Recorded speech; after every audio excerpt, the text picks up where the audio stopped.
नाज़रीन खबर शामिल करते हैं खोशाब के हेडक्वार्टर जोहराबाद से, जहां ABC न्यूज के नुमाइंदा राजा सरमद हसनैन जंजुआ की रिपोर्ट के मुताबिक जलाद धमाकारी का मासूम तालिब इल्म पर वाशियाना तशद्दुद। जोहराबाद के इलाका इफ्तिखार टाउन का मदरसा जामिया इस्लामिया इमदादिया जो कि कारी गुलाम जाफर चला रहे हैं, मौलम कारी नासिर ने माजूर तालिब इल्म अमर हसन पर वाशियाना तशद्दुद किया।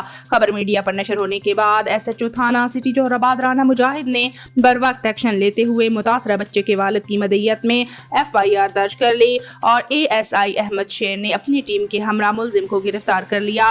बच्चे के वालिद ने आला हकाम से मुजरिम को सख्त से सख्त सजा देने की अपील की है। नाजरीन मुतासरा तालिब इल्म की मुख्तसर गुफ्तगू मुलाहिजा कीजिए। जी, अस्सलाम वालेकुम, मेरा नाम है अमर हसन। मैं पढ़ना मदरसे जामिया इस्लामिया दादी खातून।